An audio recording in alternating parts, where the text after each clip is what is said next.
नमस्ते दोस्तों, आज हम बात करेंगे एक बहुत इम्पोर्टेंट टॉपिक के ऊपर जो एज ए पेशेंट आपके लिए बहुत इम्पोर्टेंट है और एज ए सर्जन मेरे लिए भी बहुत मैटर करता है।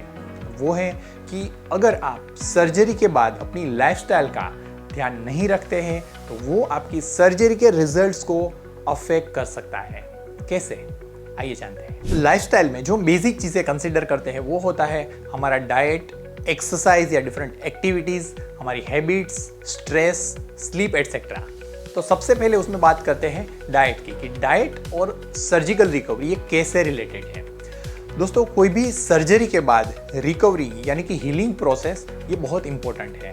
और हीलिंग यानी ऑपरेटेड बॉडी पार्ट्स में नई टिश्यू का फॉर्मेशन होना, जिसके लिए हमारे जो एसेंशियल न्यूट्रिएंट्स है, मैक्रोन्यूट्रिएंट्स है, माइक्रोन्यूट्रिएंट्स है, प्रोटीन से, विटामिन से, मिनरल्स से, तो ये उनके लिए बिल्डिंग ब्लॉक्स होते हैं। और जब ये बिल्डिंग ब्लॉक्स डेफिशिएंट है तब जो हीलिंग प्रोसेस है वो स्लो डाउन होती है और रिकवरी है वो काफ़ी टाइम ले सकती है और वो रिजल्ट को भी अफेक्ट कर सकती है।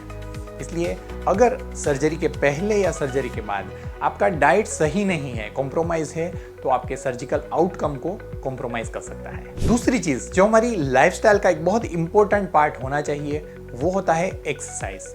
जब भी आप रेगुलर एक्सरसाइज करते हैं तो ये आपके बॉडी के लिए एक नेचुरल रिचार्जिंग मैकेनिज्म है। ये आपके बॉडी को डिटॉक्सिफाई कर देता है। इसलिए इससे आपकी जो ओवरऑल हेल्थ कंडीशन है वो काफ़ी ऑप्टिमाइज हो जाती है, जो हीलिंग के लिए भी बहुत इंपॉर्टेंट होता है।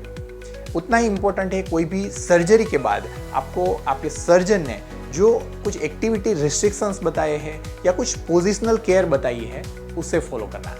पर्टिकुलरली कॉस्मेटिक प्लास्टिक सर्जरी में जब आपको अच्छा शेप पाना है तब सर्जरी के बाद ये पोजिशनल केयर या एक्टिविटी रिस्ट्रिक्शंस है उसे फॉलो करना बहुत ज़रूरी है।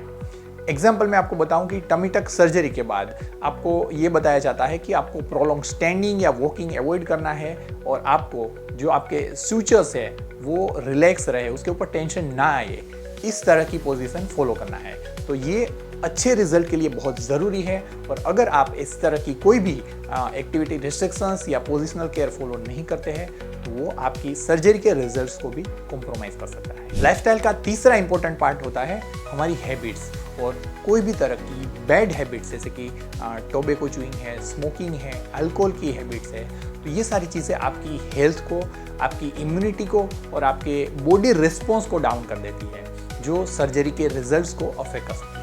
मैंने कई बार ये भी देखा है कि जो लोग ऐसे सर्जरी के पहले या सर्जरी के बाद इस तरह की हैबिट्स फॉलो करते हैं तो ऐसे केसेस में उनको ब्लड कोएगुलेशन में भी प्रॉब्लम्स आते हैं। कई बार उनसे एक्सेस ब्लड कोएगुलेशन और क्लोटिंग का या एक्सेस ब्लीडिंग का प्रॉब्लम भी हो सकता है।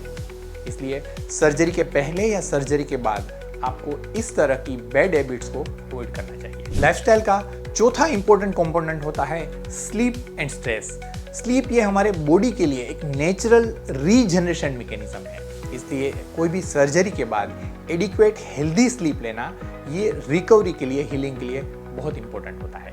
इस पीरियड में जब आप एक्सेस स्ट्रेसफुल एक्टिविटीज़ में इन्वॉल्व होते हैं तो वो आपकी इम्यूनिटी को अफेक्ट कर सकता है, आपके डाइजेशन को, आपके मेटाबॉलिज्म को और हीलिंग को अफेक्ट कर सकता है।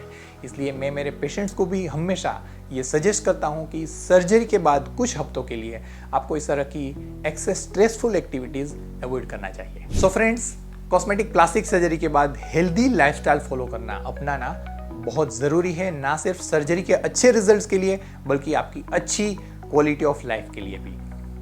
दोस्तों, अगर ये वीडियो आपको अच्छा लगा है, हेल्पफुल लगा है तो अपने दोस्तों को भी ये ज़रूर शेयर कीजिए और आपका सर्जरी के रिलेटेड या आपकी लाइफस्टाइल के रिलेटेड जो भी एक्सपीरियंस है वो भी मुझे कमेंट बॉक्स में ज़रूर बताइए। और अगर आप कोई भी तरह की कॉस्मेटिक प्लास्टिक सर्जरी के लिए सोच रहे हैं तो अभी हमारी टीम से बात कीजिए और अपनी अपॉइंटमेंट बुक कराइए, because your health and your beauty is our priority. Take care, stay healthy, stay beautiful. See you in next video.